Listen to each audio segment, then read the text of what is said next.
Memphis, Memphis, Memphis, Memphis, Memphis, Memphis, Memphis, Memphis, Memphis, Memphis, Memphis, Memphis, Memphis, Memphis, Memphis, Memphis, Memphis. Nothing but Memphis. Everywhere we go, it's Memphis. Memphis, Tennessee, the beautiful land in the world. And I'm thankful for this guy who tweeted and said I don't have that fire in my eyes no more. That game right there was for him. That's what I do. I prove people wrong each and every night, and that's for him right there. Hi, this is Tom Izzo at Michigan State, and you're listening to Grizz 901. What is up, Grizz Nation? It's your boy, Nathan Qualls. Daniel Greer is not allowed back on the show for the foreseeable future until the Grizz get another L. Daniel Greer is not allowed to come onto the show. But I'm going to be your host today. Daniel's with his wonderful family taking the day off. But no worries. We got ourselves a Grizzlies win, 105-101 Grizz, getting a clutch win over the Clippers in a game that, quite frankly, had me and my wife sweating quite a bit. But it's all good. They figured out a way to win. That's all that matters. You wanted them to see them get in the win column, hopefully change their fortunes a little bit going forward. Now, I'm going to put myself with the branding up so when Daniel comes back and looks at this, he doesn't get mad at me. I don't do this all the time, so that's why that happens. But no worries. We're going to have a super fun show for you. Obviously, a victory show is always more fun than a loss show, and we don't have many of those so far this year. And to do it, I decided I was going to bring on a guy that everybody here, I think, knows and loves by this time, but we're not sure if everybody knows and loves him by this time. All the same, going to bring on my friend from the No Bluffing podcast, Chris Ingram. Chris, I don't have Pony for you today, bro. I'm sorry. I don't know what happened to it. Pony disappeared from my music lineup, so no intro music, but you can play it yourself if you want. I could bring it up on my phone. Hey, I got my own theme music. You see the bop, you see the shades. I'm good. I do. When you put the sunglasses on, I was like, he's either going to have the glasses on and they lose and he has a drink in his hand, or they're going to win. He's going to have the glasses on, talking about how bright our future is. Yes, sir. Glad to be here, Glad man. to have you on, dude. Yeah, man. It's been a minute. Yeah, man. It has been a minute. And the first thing I can think of, first off, LOL Nope Jones. Thank you for noticing. It is fresh. It's fresh as of Thursday. I appreciate you, brother. That's awesome. Goon coming back in. Listen, he was trolling last game, but I got to say he was right. Jaren played awful tonight, but he's played so good coming up to tonight. Doesn't matter because, as he says in the next comment, we finally won. We finally won. And so, Chris, man, I'm going to do to you what Daniel normally does to me. I want you to just come in, first thoughts off the top rope. What'd you think about this game today? First of all, I need to clock out because I said I was going to clock out if you did not introduce me as the official Grizz 901 bodyguard. Oh, but it's all good, bad. man. It's all good. Maybe next time. I'm not ready to be your bouncer self, too. I forgot. Right. That was really the real reason for the shades. But look, hey, if I was going to be crying behind them joints, they would have served the purpose. But, man, I tell you, like, win or loss with this game, honestly, I probably wouldn't have felt no way. I'll be honest, like this whole season, if you've been watching my timeline, for those that follow me on Twitter, like I've been kind of in the middle anyway with everything that's been going on. I still stand on my feelings for Taylor Jenkins, but in this game particularly, just watching how them guys went out there and competed against four all NBA players. Mm-hmm. I don't care how short of a time they've been together, like to see them go out there and just look like an actual basketball team for probably once or twice this time in this season, man. It was good to see that. I wasn't going to have too many overreactions, to come on here and talk about because of the way that they play, win, lose, or draw. I don't like them giving up the lead like that, which has been kind of a common occurrence anyway this season. But for them to go out there, like you said, close out a close one finally, like I'm good. You can't really ask for too much more than the Grizzlies with a 1-8 record on a Sunday at 2:30 start. That's an automatic L usually, so I'm cool. Yep. Dude, honestly, the fact that I got to watch a basketball game at 2:30 on a Sunday afternoon anyways, like I needed it to be a win. I need to be a win for just my sanity. But as Daniel's asking, are you fired? The answer is yes, because Kenny says that Chris looks way better than you. So we're all glad that Chris is on here today. Glad to have him. But first thing I want to bring up is we got a couple of comments here from Tom Jacobs. Thanks for joining in, Tom. Thanks for joining in again, Goon. But you trolled too much, so I'm leaving Tom's comment up instead for a second last game. But Bismack Biyombo, man, that's actually the first thing I have to bring up today, and I want to bring it up with you because I want to call him Grizz Smack because he carried the Grizzlies today. Yes, sir. Tell me what you saw from Grizz Smack today. Kind of what? Okay, let me stay on topic because I was gonna go on. Man, look, I've been for the last couple years, at least been saying that the Grizz have needed a true traditional backup big with this team. We've had a lot of guys that's 6'8" and below trying to play in the post, backing up Steven Adams, Jonas Valanciunas, and stuff like that. And he was on the market this offseason. That's been kind of one of my things as far as like roster construction. I tweeted about it again today. Like, you have too many players on this squad, and it hurts you as far as trying to like make marginal moves that you need. And so we were blessed to, to get that exception for Ja to add somebody. And like a lot of the media, I immediately thought, okay, you got Steve-O out. It makes most sense to go get a big. Him just sitting there like that, bro, based off his resume, it made the most sense. So I'm not as surprised of the fit that he's been able to kind of have for this team because he does exactly what you need missing Steven Adams, which is rebound, set hard screens, play physical, take it a step further. The dude African, bro, so he is in amazing shape. He can move around the court. It's probably gonna be some question about his true age or whatever. But one thing about it, you can't look at that dude and say he ain't in shape. And so, what he's been able to bring is exactly what this Grizz team needed. And to be honest, man, I wouldn't be surprised if he actually ends his career as a Grizzly, hopefully, because that's one of them guys you can pay in the bench money and he can ride it out for the end of his career and help this team like you're seeing right now, whether it be in backup minutes or whenever our starter is out. So I'm thoroughly pleased. Another double-double. I'm mad that I didn't bet on that. I probably should have, but, I'll catch it next game. Yeah, man, truly an unbelievable game from Bismack. I mean, I can't do the graphics. I'm not a whiz with Canva like Daniel is, but he would be my Grizz player of the game for today because he just, every time they needed a playmate, it seemed like he was in the mix. Even, he got boards on boards on boards on boards. He nailed a couple of free throws at the end after he struggled early on. He made a couple of actually, I'm not sure they're tough buckets, but I'll say they're tough buckets in the game too in momentum times. But even more than that, that defensive play on Kawhi Leonard towards the end of the game was just unbelievable. It was really unbelievable, man. So having him in there has been so clutch. It allows them to do what their identity is as well. Like, their identity is to get into the paint. You and me were talking before the game. You, me, and my wife were talking about maybe somewhat critically about how we just want to scream, get to the bucket, because this team thrives when they're getting to the bucket. It's when they can kick out. It's when they can go in and actually get buckets when they're running dry. So they need to get in there. They need to get in there. But Daniel's asking, can I get a game recap because I missed all but the last 4 minutes? Bismack Biyombo's awesome. Desmond Bane's awesome. Jaren, for once, wasn't all that awesome. David Roddy may have stolen Ziaire's soul. I think Ziaire is back to last year's Ziaire after what I saw from him today. But then the other guy that I actually want to bring up that I thought was really good last game and is awesome this game is a guy that I owe an apology to. That's Jacob Gilyard. We're on the same page. I was about to say. Dude, he just gets in there and he's just solid. And what do we talk about all the time with this team? Like, they've got their star guys. Desmond Bane's the number one guy right now. Jaren Jackson. I know tonight was a rough night, but he's been awesome all season long. John Morant, when he gets back, you just need guys that can be solid. And that's what's so painful about our wing situation. Man. Most of them guys ain't even solid, right? That's all we need. And so when you get a guy that can come in, facilitate the offense, it's been awesome having him here, man. Yeah, I tweeted, but like it's like Taylor, it's like Tyus Jones that can play defense. He's just in a smaller body. And I had somebody that tweeted back, they was like, well, Tyus had the floater. I said, look, bro, one thing that I've been critical about with Tyus is he's been too damn cool for the last couple of years. He's just too damn cool. He's smooth. He always got a fresh taper. He got a fresh lineup beard. Like, you never see that dude looking scruffy. He just too damn smooth on the court.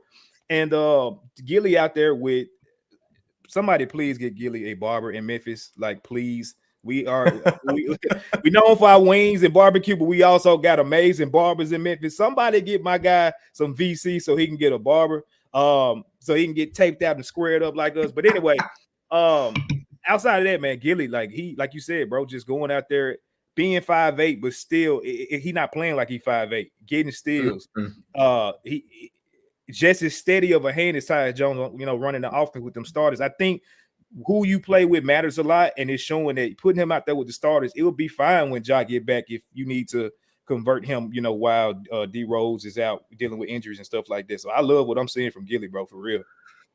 Probably need to convert him at this point because D Rose is nowhere to be found. You got a bunch of guys taking up minutes on that roster you don't need, and he doesn't have any VC. He doesn't have an NBA contract, so he really could use some VC to be able to take to the barbershop. And while we're on a slightly negative comment, I'm going to bring up our boy Kenny's comment. Jacob, take your child to work day, Gilyard. I started calling him Mighty Mouse, not Minnie Mouse, Mighty Mouse, because it's like everything else is like an insult talking about his size. I'm like, I'm bigger than he is. But dude, go back up to here. We got Jacob Tyus Jones Gilyard, true point guard Gilly. It's really what it is, right? Yeah.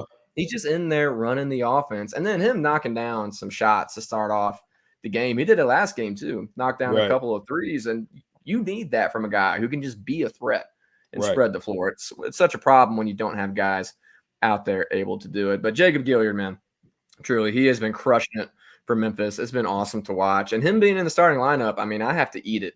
I thought it was a mistake to put him in instead of inserting Luke, right? I thought for sure they should insert Luke. And I'm still thinking that Luke, Dez, Smart, Biyombo, Jaren lineup is probably their best lineup. Yeah. But listen, you give credit where credit's due. There's been a lot of criticism of Taylor Jenkins this season, from myself included. But that lineup has ended up being a really good call. And it has really, really worked out for them. But if anybody's joining in here, thank you guys for going. LOL note, Goon. We've had a bunch of comments up here. Dak, I've seen you in there. I know we'll get to you here. Volcano, Daniel told me I wasn't allowed to bring it up until you go in and change your name back to Volcano the Sweat. Volcano the Sweat. It has to be two. It has to be two. But I've just gotten word. I want to make sure I can find this thing in here. It's not in video clips, not in graphics. Dan, you got to tell me where that's at. We've got a little Bismack Biyombo graphic somewhere available, but we'll get to that in a minute. But anyways, anybody joining in, we've got Chris Ingram of the No Bluffing podcast with us. He is also our Grizz 901 official bouncer, which I failed to mention earlier when he had his awesome shades on, but he's in here. We've got Sane coming off the top rope with the last comment we're going to have on Gilly, though. Gilyard for MVW. Out of pocket, man. You can always count on Sane coming in with something great there. But I do want to hit on one negative here. I had a stack because it was a close game. And we're coming into these things live. You gotta be prepped. It can go well, it can go poorly. So I got some positives, I got a bunch of negatives. But we're not gonna hit on a bunch of the negatives because they won. The one I have to hit on, dude, where in the world is preseason Z? What is going on, man? He came in from the preseason, and I was like, this dude looks like a real contributor. Like, I wouldn't want him to start, but I was like, listen, he snagged that spot. Truly, like, snagged that spot. Talked all this shit. He talked all this shit. What happened, man? You tell me what's happened with Ziaire Williams. It seemed like the same thing as last year. Dude get a little petty-ass injury, and next thing you know, he out the rotation. He come back, and he don't look like himself. Pre-injury, I say that he was out for whatever he was out for. Some, like, again, it was petty to me, but even before that, he just, after those first, maybe 3 games or so, I'm like, okay, like, you was confident as hell, in the offseason. I mean, the media day, preseason, and coming out playing defense. He was hitting shots. Now he just out there, bro. I don't know. He's just out there for the vibes. He out there looking like Tony Snell, just getting cardio. Being a 6'9", 6'10" guy. So it's one of the things to where, like I said, I was on two people's heads as far as, like, just, this was going to be a make or break season for them. It was Taylor Jenkins and it was Ziaire. And I stand by that. I kind of got my feelings already about Taylor. I don't know if that's on the docket for the day or not. But I still stand on that. And with Ziaire, sadly, It's just not, you're not showing what we need to see in year 3, to say, all right, well, you worth us, solidifying you as a guy in our rotation going forward. Like, it's just one of them things. If somebody called on him, then my bad, bro, you got to go. And actually, it's funny you bring that up because that is on the docket for later today. But we're not going to get to that yet because I see here in the comments, and again, appreciate all of you guys hopping in here. 3 the Hardaway. Love these guys. If you haven't seen their pod, be sure you check out their show. Great stuff over there. Chris isn't going to give it to him, but I will. But no, I'm talking about the comment. They're my guys over there. Yeah, I was about to say. I was like, I thought you were just going to give him some trash, but no. You got a bunch of guys in here in the comments. Appreciate Kenny also saying he's not a hooper. But I do want to go talk about this a little bit because I think I disagree. It's not that he can't. It's that he is so in his head that he's thinking his way out of being a hooper. He's thinking his way out of being able to play basketball because we've seen it. We saw it his rookie year. We saw it in the preseason. We've seen him be able to do it. Now, if you're asking me, do I want him playing minutes right now? No. If you're asking me, am I confident in him going forward as a contributor for this team? The answer is no. But I think that's what's such a shame about it is that we've seen the dude hoop. We've seen him ball out this year. It's just he can't get out of his own head. He can't stay confident enough to be able to put it together. At the end of the day, listen, being mentally unable means that you at the end of the day are unable. That's an NBA skill, bro. Yeah. And I think Parrish said it really well right here. Z is the epitome of a basketball player versus hooper argument. Facts. Sums it up. Yeah. I mean, you talk about his rookie year, bro. Sums it up. He wasn't a one-on-one guy. He wasn't a guy that could create his own shot and stuff like that. He was really dependent upon Ja. Like if it wasn't for Ja getting him involved in those, running the floor with him and again backing him up in the media and stuff like that. Anybody that you got to pump up that much to get them to just look like an NBA player is we on year 3, dog. Like, yeah, if you ain't got it, you ain't got it. It's just it is what it is. Yeah, man. And it's a shame. And for anybody who's new to the show, you wouldn't have heard this from us before. We always make sure we say it. We want all these guys to succeed. Fact. So if Z comes back, and I know how Chris feels. Hey, what do you think is going to happen when this gets clipped, when Ziaire goes off for 20-something points in the game and you get told to stay on that side? I'm going to be cussing folks out on Twitter and tell them, get out my mentions. We talked about that earlier in the week, too. Go check out Chris's Twitter. If y'all don't follow Chris on Twitter, you're missing out. The dude likes to pop off on there. But we always want these dudes to pan out. It's just a matter of if they're going to pan out or not. And quite frankly, the stuff with Z is just so discouraging because he comes out looking really good and it's already gone back into the tank. But I don't want to rip on the guy. Was good to see Roddy coming in his minutes, do really well tonight. But don't want to rip on this guy too much. With that, I do want to bring up one thing before we go to our first commercial break because the guy deserves it and everybody else gets one. Bismack Biyombo. Let me get the comment off the screen because I'm an idiot. But Bismack Biyombo coming in and absolutely crushing today. Deserves for him to be able to be in there.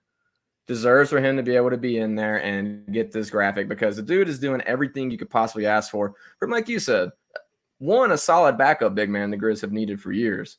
But 2, the guy that comes in and replaces Steven Adams, lets the Grizzlies do what they do, which is get to the bucket, trust your big to be able to clean it up if you get past your man. And then he's in there and he's just making defensive plays on Ziaire Williams at the end, but well-deserved by Bismack Biyombo today. He has absolutely earned this. He's probably earned it more than just today, but today he is our Grizz 901 player of the game. All right, with that, we're about to go to commercial break. We will be right back. Stay with us. And after that, we're going to get into some thoughts that I know Chris has about a very specific person. I know he's going to be wanting to share his thoughts with us. So be sure to stay with us. We'll be right back after this break. I am highly upset, man. Oh, man. ESPN, you dastardly dogs you. Last week had us feeling good. They picked the Grizzlies to be first in the West with about 48.5 wins. And what a difference a few days makes. What a difference. You put out your list of the top 100 players in the NBA. Desmond Bane jumps in at 61. Jaren Jackson Jr. comes in at number 31.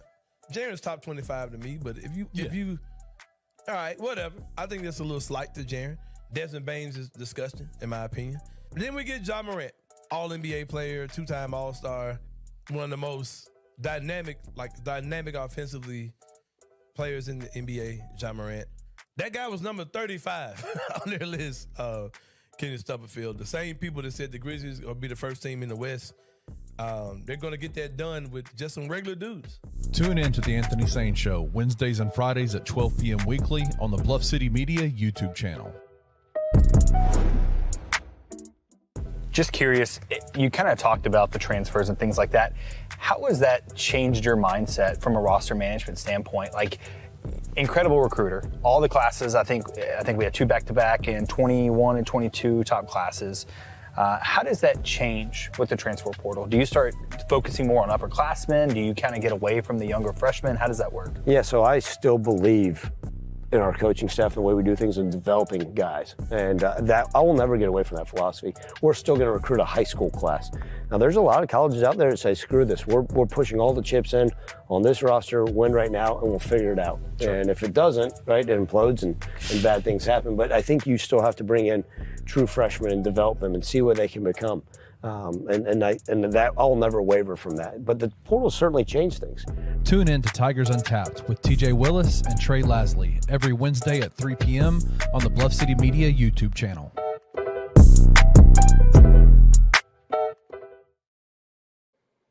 Grizz fan, welcome back to the Grizz 901 postgame show presented to you by Bluff City Media. Not Buzz, I might be getting a buzz drinking some of the good stuff after that game. But Bluff City Media, we got a lot of good shows here. You saw a lot in our commercial right there. And be sure to check it all out. We got a bunch of Grizz stuff. We also got a bunch of Tiger stuff. Got a bunch of 901 FC stuff. Lots of good things, especially with those Memphis Tigers, man. Looking pretty good. I caught the second half of that Mizzou game the other night, and that looked like a solid team. So good time to be a part of the city as a whole. Be sure to check out all of our shows. But I am not our normal host. I'm Nathan Qualls, once again joined by Chris Ingram, designated Grizz 901 bouncer and also host of the No Bluffing podcast. But excited to have Chris on. And I'm going to ask him a question now that I know he wants to answer. I'm going to set you up. So I want to hear your thoughts as a season as a whole. We haven't talked much about this in general. So I want to hear the season as a whole. I'm also going to set you up pretty easy with this by Chris, what do you think's atrocious so far in the season? Damn, man, that's a broad question right there.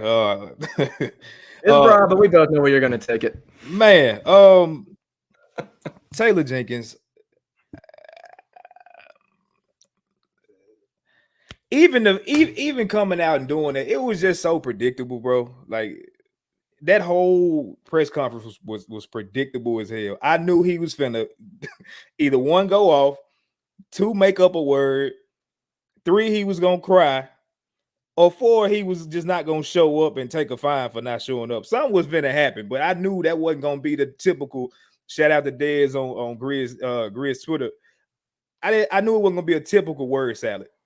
Just a bunch of words that just you talking super fast like a used car salesman, and then you drive off the lot with a lemon because dude, he probably told you that it needed a head gasket and a new motor and a new transmission, but he was talking so damn fast that you didn't even hear what he said. You thought he said something else.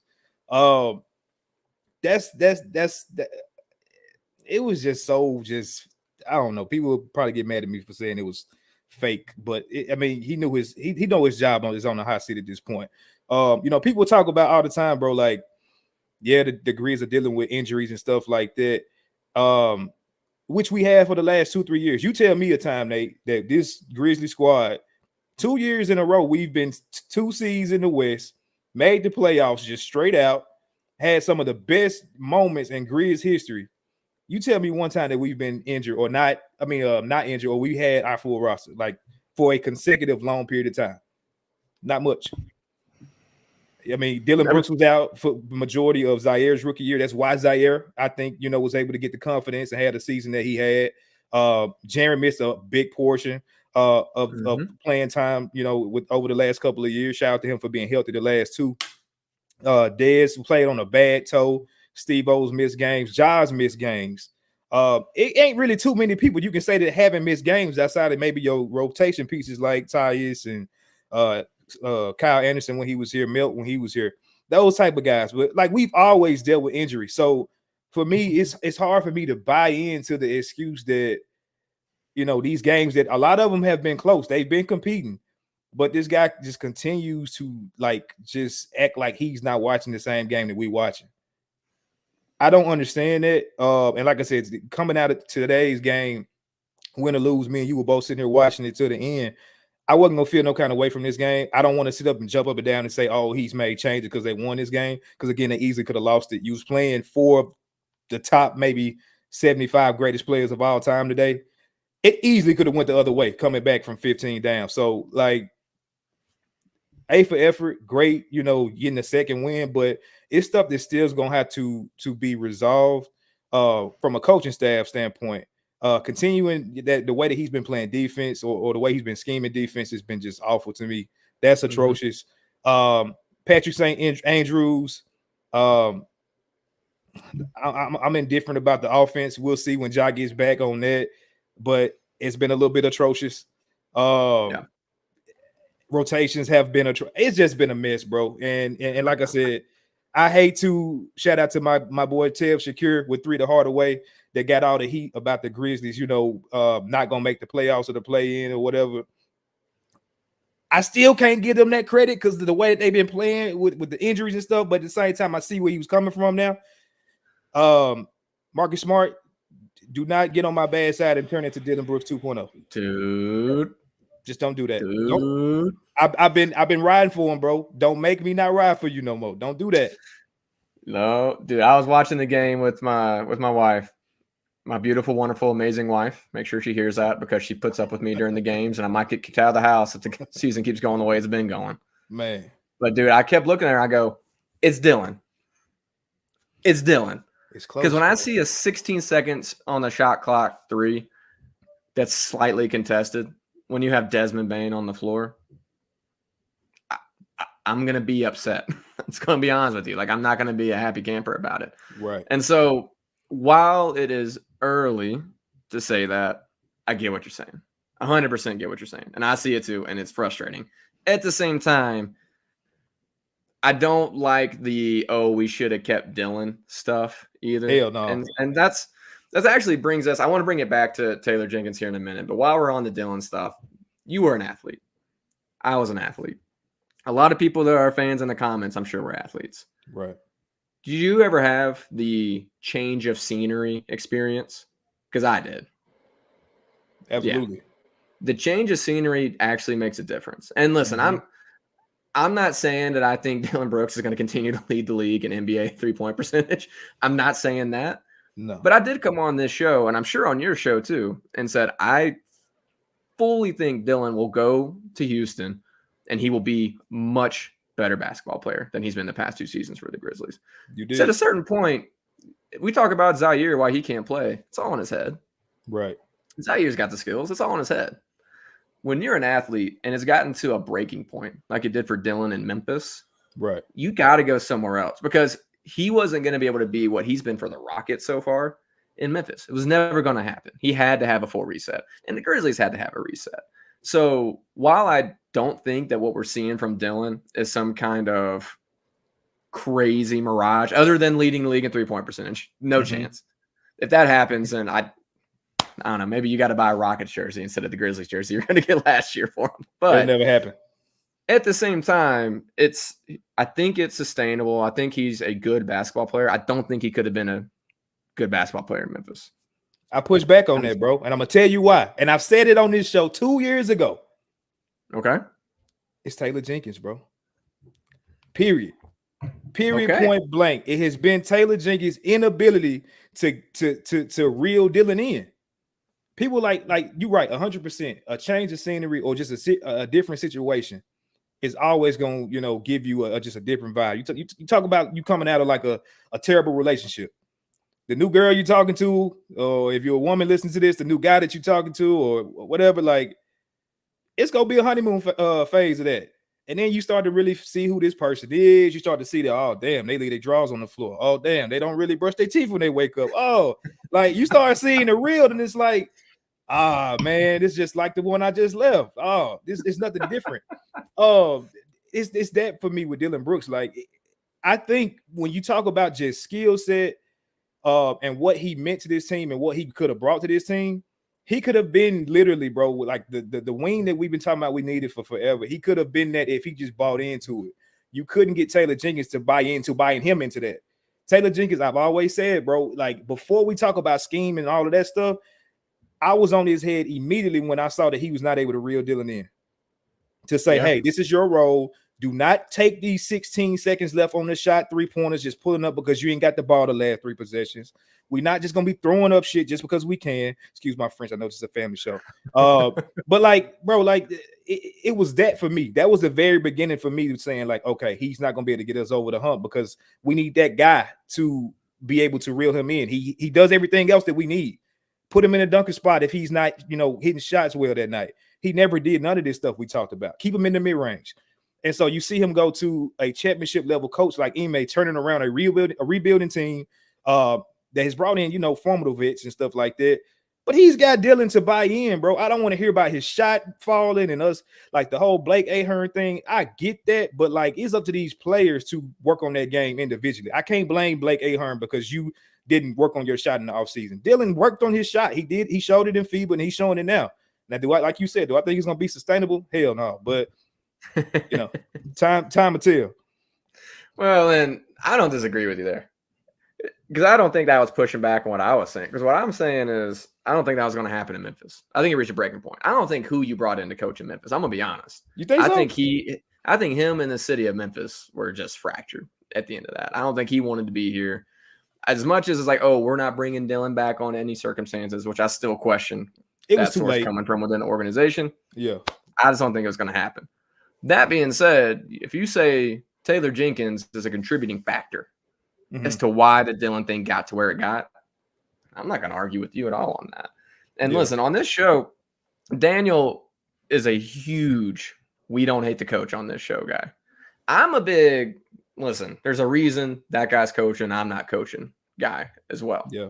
At the same time, I think it's become palpable with the 1-8 now, 2-8 start that the city can turn on a coach pretty freaking quick.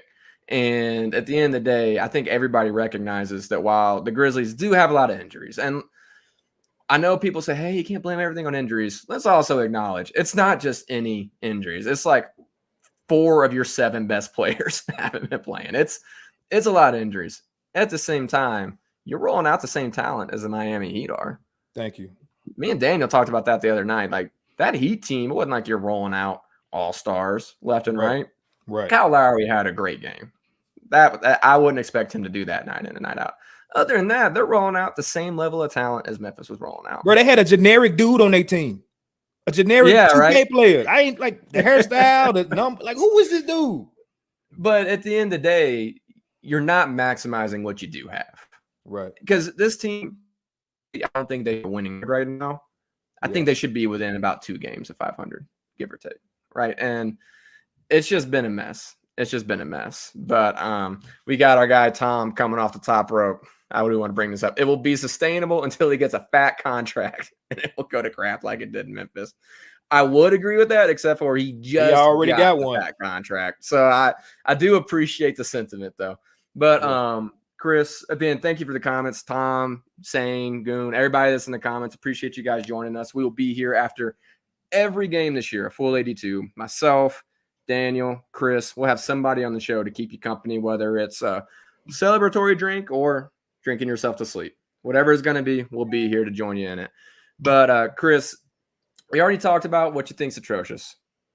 I may or may not have asked a leading question there, knowing where you're going to go. I do want to hear from you 2 things. One, if there's anything outside of coaching, because I know the coaching has been subpar. Yeah. Is there anything outside of coaching that you've noticed that you think, hey, this has to change, whether it's personnel, got to bring new guys in, or it's just, hey, this guy has to be better, quit doing this? What do you think has gone off the rails besides coaching for Memphis so far? Like I said, it's a couple of things. Like I put a tweet out the other day. Like, no, if you hammer on one thing, I think that is lazy.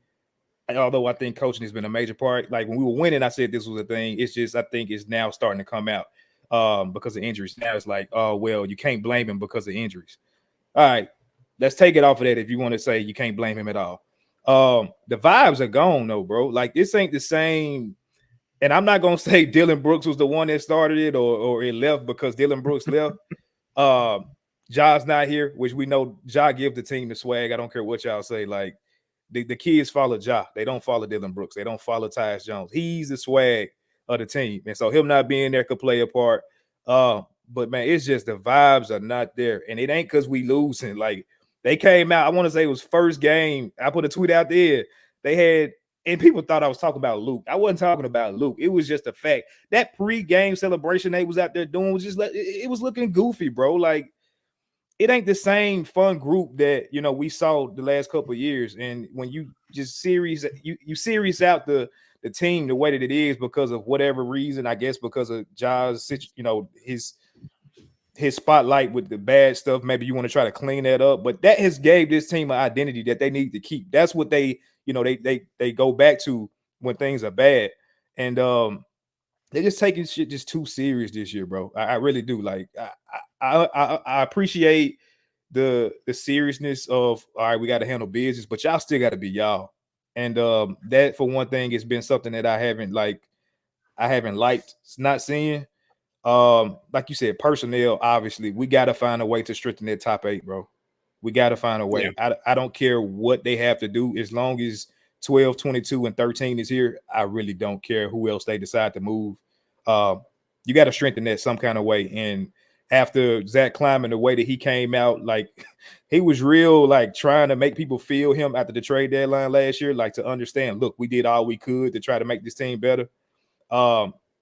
It's time for you to do it this year. You got picks, you got contracts, you got Luke's contract, you're gonna have BC's contract after January.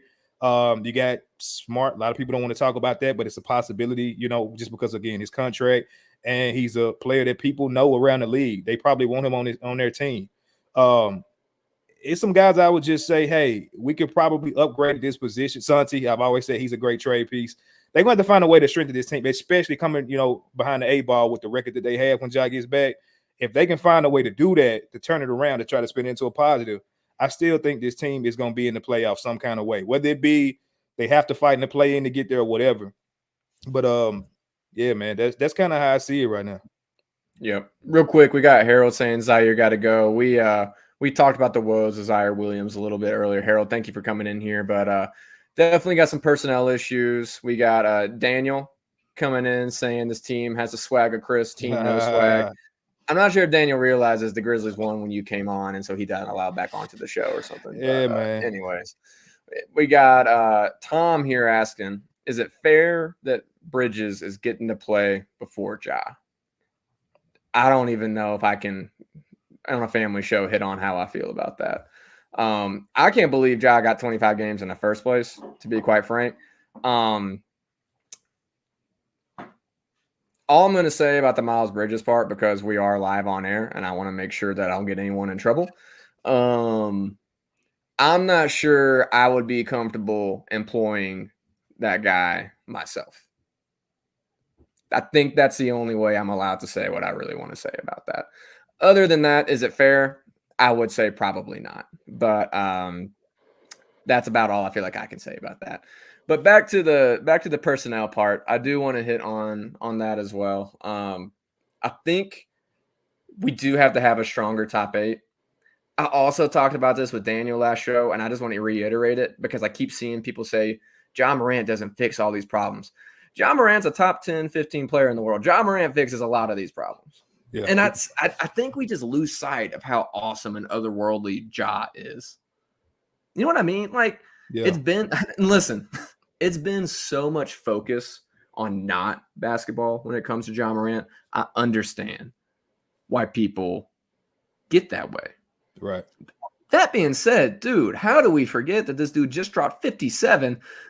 Like, he's just going off in the playoff games against the Lakers. He's dropping 50 points. He's posterizing guys left and right, and he flips the game like that. Right. And like you were saying, he's a swagger of this team, man. Right. Like, he steps on the court and the whole mindset shifts. Not to mention what he physically is able to do. Right. Like, Ja Morant coming back does fix a lot of these problems. And when you come back, your top 7, top 8, all of a sudden you got what? Ja, Dez, Jaren. We'll say Bismack because Adams is out for the year. Smart. Mm-hmm. You have Santi. Mm-hmm. And then Luke X. Would you say that's probably right? That's probably it. That's probably the best one you can roll out there for sure. Probably it. Maybe Gilyard at this point. He's run the offense so well. He's earning some minutes in my book. So all that to say, all of a sudden your top 8 is not otherworldly, but you got 3 really good players, 2 of them possibly all NBA level players in there, and it's solid. Yeah. And so we do have to strengthen. We got to figure out the wing situation. We got too many guys giving us nothing.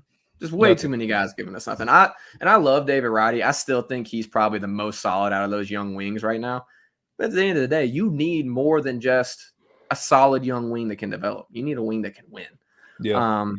I still think you wait until the trade deadline to make any moves like that because at the end of the day, first off, good luck tanking with a team that has Ja Morant on it. So making a desperation move right now makes no sense because you're either going to win or you're not. Right. And then you don't want to rush something because at the end of the day, depending upon what this team is after 25 games, it could be a lost season. I still think it's too early to declare it a lost season, but it could be. And at the end of the day, if that's going to be the case, then why push all your chips in right now instead of waiting for a good situation to develop? Yeah. But you still got a solid top 7 or 8. Right. We just forget how awesome Ja Morant is. And so I always make sure I hit on that because I'm like, am I the only one that remembers how freaking awesome this dude is? And I know you and Sane, I keep up with your day tracker. I haven't actually seen Sane's today after the game. I'm sure he's already got it out. But how many more games we got left till Ja Morant gets out? And so it's coming, man. And it's coming. It's coming, and when it does, it is going to be surprising, I think, to people after that. All right. Yeah. Thank you, everybody, for hopping in here in the chat. We're going to take another quick commercial break, and when we come back, we're going to have our Lakers preview. And Chris, I'm actually going to throw you into the Grizz Teller. So we're going to be bringing you into the Grizz Teller. After this, quick, we're going to do just the 1-minute commercial break. Be sure you stay with us. Come back and hear what we have on the Lakers game. Yeah, because Zach Randolph went into the Blazers organization that had some characters. Underline the word characters, okay? He's coming from Michigan State. He's from Marion, Indiana. And then you go to Portland, Oregon, which it's an entirely different culture, entirely different demographic. He had people around him who were guys from Marion. Hey, you owe us. Anthony, one of the key memories of my time here in Memphis off the court, I did a Read to Achieve event with Zach Randolph. And the kid who read the most books, his prize was to get to interview Zach Randolph. And the young man, first question to Zach is, what's the hardest thing for a black athlete to learn? And Zach did not give him any, like BS fluff answer. He said, a lot of times the people who say they're your friends, they're not your friends. And you have to pick the people around you very, very wisely. Tune in to The Anthony Sane Show, Wednesdays and Fridays at 12 p.m. weekly on the Bluff City Media YouTube channel.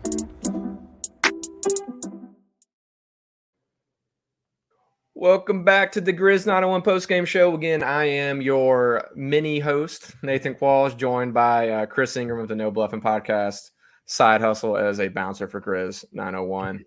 But we got Chris in, and we are after a Grizz 105, Clippers 101 victory. Thank you again to everybody joining us in the comments. If you're on Twitter, thank you so much. We appreciate you guys. It makes what we do possible. So thank you for joining in. For everybody in YouTube, thank you for joining us as well. And if you're on Twitter, come on over to the bright side of YouTube because that's where we're able to get into the chat, get into the comments, be able to interact with you guys. We can't see comments on Twitter while we're on the show, but definitely want to hear any questions coming in, hear some comments as we go along. But Chris, we have been doing Grizz Teller so far this season. Have you been able to catch any of the Grizz Tellers? Do you understand what Grizz Teller is? Yes, sir.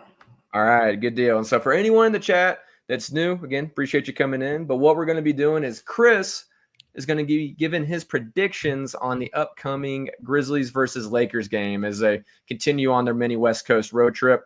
And he's going to give us, 1, who he thinks the winner is going to be, 2, what he thinks the final score is going to be. I may or may not have thrown this on him last minute, which is why I'm making sure I stall and give him time to look at anything he needs to look at.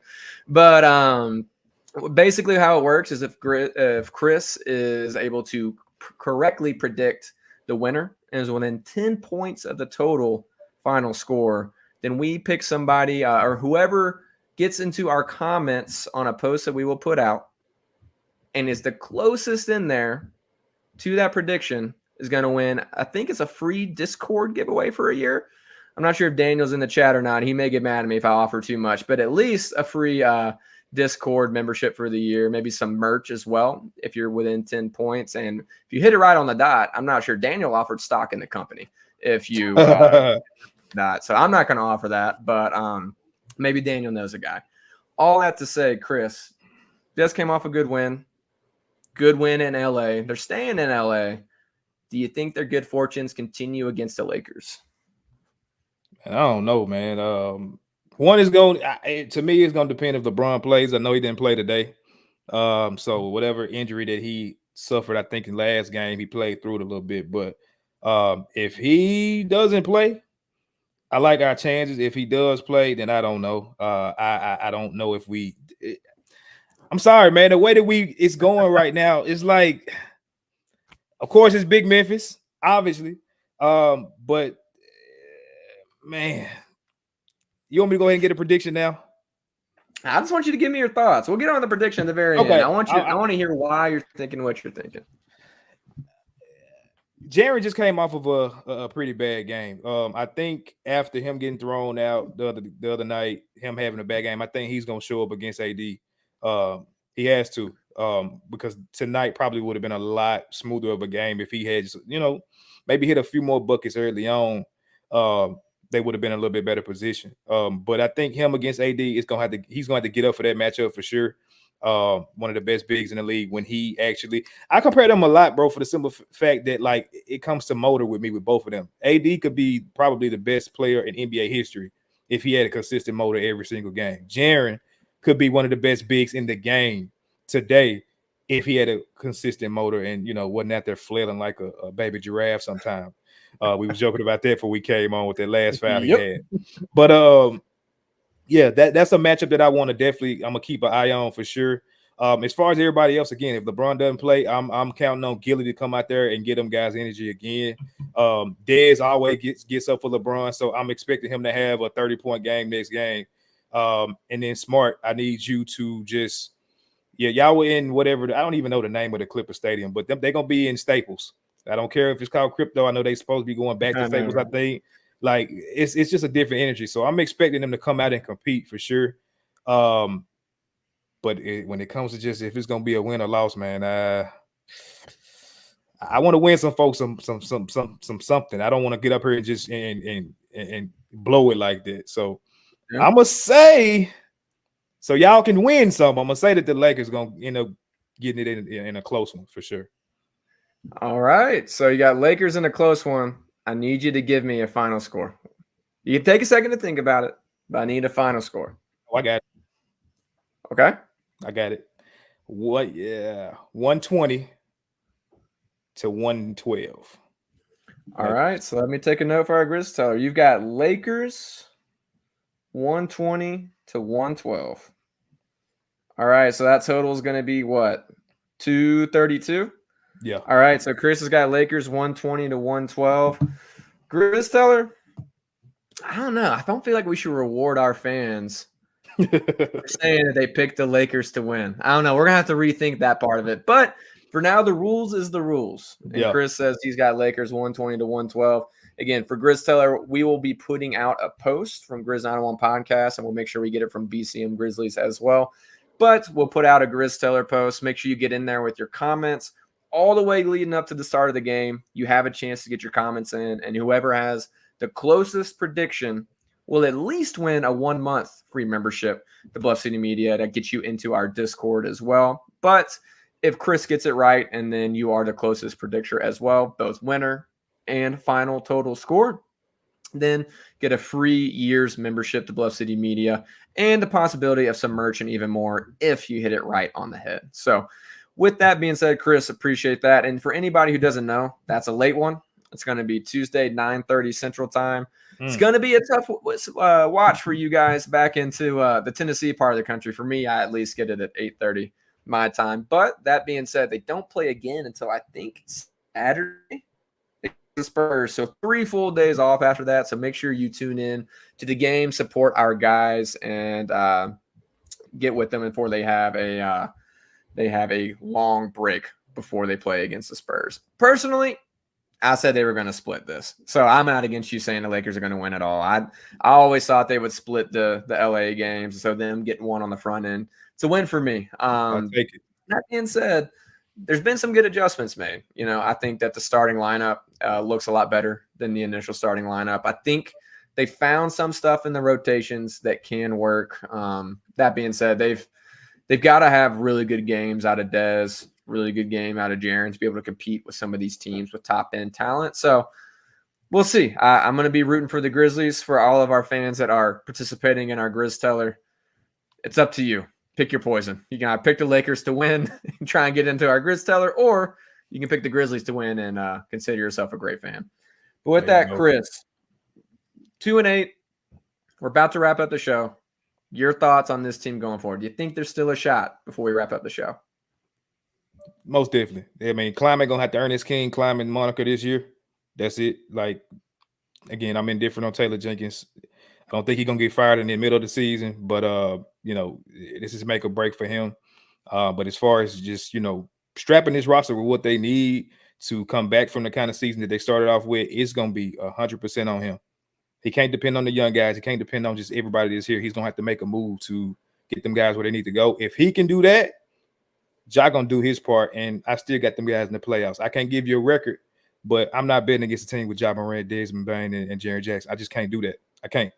So we're going to be good, y'all. It's just ugly right now. You think there's still a chance? And this is actually, I wasn't going to do this, but I'm going to do it now. Because we're under an hour, and I always go longer than Daniel. I sort of pride myself on it at this point. So I might keep you here for an extra few minutes. But we have got 2, 3, 4, 5, 6, 7. 1, 2, 3, 4, 5, 6, 7 games left in the month of November. What do you think that record's going to be? And you can take a second. You can take a look at what you got on upcoming scores, whatever you need to do. I don't even care about matchups. I knew this was going to be a bad stretch. I looked at it. I know we got the Celtics thrown in there. We got some tough teams that we got to play, and I'm surprised we got the Clippers game today. If you're talking about this next 7 games, bro, if they can find a way to get 3 more out of that 7, I think we're in a good spot. So you think they can get? You think they can get 3? Yeah, if they can. Yeah, after the way they played today, I think they can get 3 for sure. I got you. I think that could be the case. So we'll see. They got a couple of ones left. Suns, Wolves, Jazz, etc. Oh well. I think 3 would be more than a win. So I'm with you on that. But listen, thank you for coming in, man. For everybody who came in, thank you so much for joining us. We got Chris of the No Bluffing Podcast again joining us. It's a Sunday afternoon, though, and I don't want to keep him too long. So I was trying to keep him for the full hour, but I'll let my pride take a hit here and we'll hop off. But Chris, thank you so much for joining, man. It's always a blast when you come on. Other than that, we're going to be here again for anyone in the show for a full 82 games. After every game, myself, Daniel, somebody else is going to be in here taking care of you, making sure we join you either in the sorrow of defeat, which has been the main thing we've done, or in the joy of victory, which is what we get today. And maybe Daniel just doesn't come back anymore. We'll see. That might be a good thing to do. But all that to say, Chris, we're going to get out of here. And so I'll do the honors. Maybe you can do my couple of peace signs. But for everybody in the comments, until we get to join you again Tuesday, be nice. Tell your friends.